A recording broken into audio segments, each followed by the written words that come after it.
बिस्मिल्लाहिर्रहमानिर्रहीम। काश्तकार भाइयों अस्सलाम वालेकुम।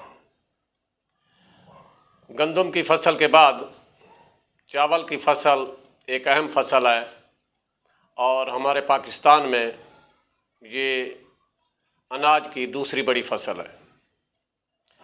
पाकिस्तान में इसकी काश्त मुख्तलिफ़ तरीक़ों से की जाती है और इसमें सीड रेट या शरह बीज भी मुख्तलिफ़ रखी जाती है और मुख्तलिफ़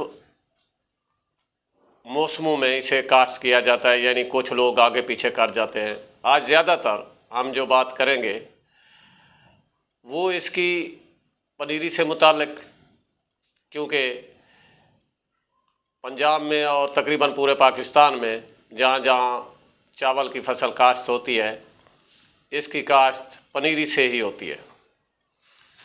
दूसरा, हम इसका जो मुख्तलिफ़ वैराइटीज़ हैं, यानी फ़ाइन वैरायटी, बासमती वैरायटी और मोटी वैराइटीज़, इनके शरह बीज फ़ी मरला पनीरी के लिए कितना बीज ज़रूरत है और इसके बीज की मिकदार भी जो पनीरी काश्त करने का तरीका है उसके साथ साथ मुख्तलिफ़ है।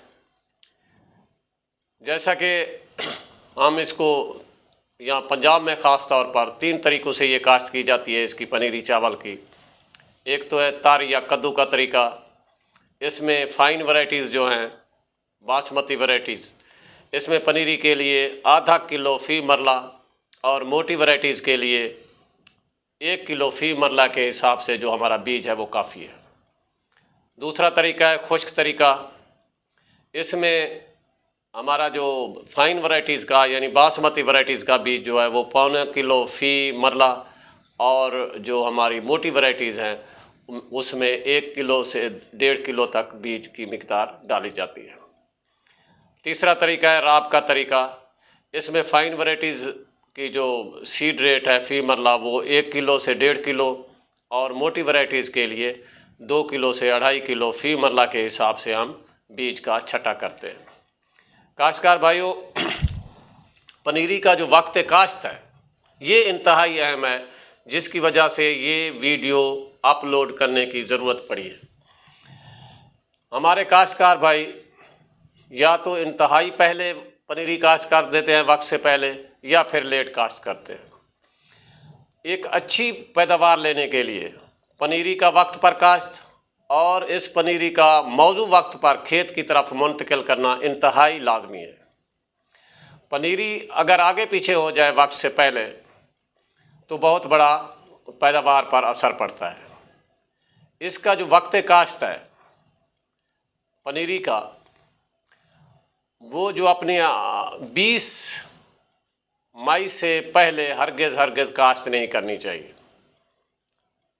इसके बाद 20 मई से लेकर 7 जून तक हम इसको काश्त कर सकते हैं, हमारी जो पनीरी है, क्योंकि अगर हम इसको अगेता काश्त करेंगे तो ये अगेती ही मौजू वक्त से पहले ही खेत की तरफ मुंतकिल हो जाएगी और वक्त से पहले ही सिटे निकल आएंगे, दाने बनेंगे और इस तरह गर्मी में जो दाने बनते हैं जब उसकी छड़ाई होती है तो दाने टूट फूट का शिकार हो जाते हैं। वैसे भी गर्मी में दानों की फीलिंग बहुत कम होती है, यानी हमारे जो पोलन ग्रेन्स हैं जिनकी वजह से दाने बनते हैं मेल और फीमेल के मिलाप की वजह से, वो मर जाते हैं और इस तरह गर्मी की वजह से हमारी पैदावार जो है मुतासर होती है। अगर हम पछेती ख़ास तौर पर अगर इस पछेती पनीरी काश्त करते हैं तो भी वो पनीरी भी कीड़े मकोड़ों का शिकार हो जाती है। हमारी फसल जो है लेट पकती है और लेट पकने की वजह से मौसम बड़ा सर्द आ जाता है। लेट पकने की वजह से एक तो हमारी गंदम की पैदावार लेट हो जाती है, गंदम की काश्त लेट हो जाती है। दूसरा ये है कि फिर यहाँ भी सर्दी की वजह से दानों की फिलिंग सही नहीं होती, बीज सही नहीं बनते।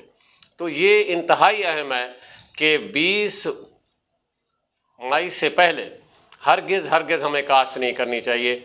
इसके अलावा इस पर अगर हम अगेती काश्त करेंगे तो सुंडियों का हमला हो जाता है, क्योंकि पिछले साल के जो कीड़े होते हैं वो चावल के मूंढों पर या उसके बाकियात पर सुरमाई नींद सो रहे होते हैं और वो अप्रैल और मई में निकल आते हैं। जो ही उन्हें कोई पौधा मिलता है चावल का, उस पर उसकी जो मादा है अंडे देना शुरू कर देती है इसलिए 20 मई अपना याद रखें कि 20 मई से पहले जो पनीरी है काश्त ना करें। अब हम आते हैं इनकी तरीक़ा काश्त। ये 3 तरीके हैं। पहले मैंने आपको बताया कि एक तो है तार या कद्दू का तरीका। इसमें हम लोग हमारे काश्तकार भाई ज़मीन को अच्छी तरह तैयार कर लें। 2-3 हाल चलाने के बाद, सुहागा देने के बाद इसमें पानी छोड़ दें और 2-3 दिन के बाद जब ज़मीन अच्छी तरह नरम हो जाए, खड़े पानी में दोहरा हाल चलाकर सुहागा दें।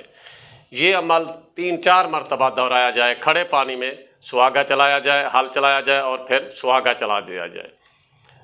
तो इस ज़मीन की तैयारी के बाद फिर अंगूरी मारा बीज इसमें छटा कर दिया जाए। अब अंगूरी के लिए या इसकी कद्दू के जो तरीका है, इसमें बीज की तैयारी इस तरह की जाती है कि अगर बीज हमारे घर का है तो इसमें ज़रूरी है कि हमें कमज़ोर बीज जो हैं उनको अलहदा करना चाहिए। उनको अलहदा करने का एक ख़ास और बड़ा आसान सा तरीका है कि आप बीज को एक टब में डाल दें और उस टब में, पानी के टब में डाल दें। उस टब में 1 लीटर 25 ग्राम फ़ी लीटर के हिसाब से नमक डाल दें। यानी ये 25 ग्राम नमक और 1 लीटर पानी, इस हिसाब से आप जब टब में पानी तैयार करेंगे और उसमें बीज डालेंगे तो कमज़ोर बीज जो हैं वो ऊपर निकल आएंगे, ऊपर आ जाएंगे और उनको नितार लें। बाकी जो तंदुरुस्त बीज है उसको साफ़ करके बोरियों में या तोड़ों में बांध कर किसी पानी के हौज़ में, ट्यूबवेल के हौज़ में 24 घंटे तक भिगोएं और 24 घंटे के बाद इसको बाहर निकाल कर किसी सायादार जगह पर इसको रख दें और इसको गीली बोरियों से ढाँप दें। अब 36 घंटे के बाद ये बीज उग आएगा, अंगूरी मारेगा और इस बीज को कद्दू की जो ज़मीन हमने तैयार की है उसमें डाल दें, छटा कर दें और इसका पानी जो है दूसरी शाम को तब्दील करें और हर शाम पानी निकाल दिया करें और सुबह के वक्त पानी डाल दिया करें और ये काम हफ्ता तक जारी रखें। इसके बाद हमारी पनीरी उग आएगी, तैयार होगी और ये तैयार करदा पनीरी जो है हमारी जो उग गई है ये 25 से 30 दिन तक अपनी उस फील्ड में रहेगी। उसके बाद इसको मुंतकिल करना ज़रूरी है, क्योंकि अगर हम लेट इसकी मुंतकिली करेंगे तो हमारी जो पनीरी है वो आगे उसकी टिलरिंग कैपेसिटी जो है वो कम हो जाएगी। काश्तकार भाइयों, इसके बाद दूसरा तरीका है खुश्क तरीका। इसमें ज़मीन को तैयार किया जाता है, अच्छे तरीके से तैयार करके सुहागा देकर रोटिवेटर चलाकर क्यारियाँ बनाई जाती हैं और हर क्यारी में बीज का छटा करके उस पर फक या भूसे की छोटी सी तय 2 इंच की तय डाल दी जाती है और बाद में पानी लगा दिया जाता है। इसके 2-3 दिन के बाद ये हमारी जो पनीरी है उग आएगी। फिर उगने के बाद हस्बे ज़रूरत पानी इसमें लगाएं। शुरुआत में जो है ये पानी 1 इंच रहे और बाद में 3 इंच से ज़्यादा ना हो, 3 इंच तक पानी खड़ा रहना चाहिए। और तीसरा तरीका है काश्तकार भाइयों राब का तरीका, जो आम तौर पर हमारे डेरा गाजी खां और मुजफ्फरगढ़ के काश्तकार इस्तेमाल करते हैं। इसमें ज़मीन को अच्छी तरह तैयार करके क्यारियाँ बनाकर इनमें गोबर या फक वगैरह की 2 इंच की तय बखेर दी जाती है और इसको आग लगा दी जाती है। जब राख ठंडी होती है तो राख को जिस तरह गोडी की जाती है ज़मीन में मिला दिया जाता है और मिलाने के बाद इसमें पानी डाल दिया जाता है। कुछ दोस्त खुश्क ज़मीन पर बीज का छट्टा देकर पानी लगा देते हैं और कुछ दोस्त पहले पानी लगाते हैं, उसके बाद बीज का छट्टा देते हैं।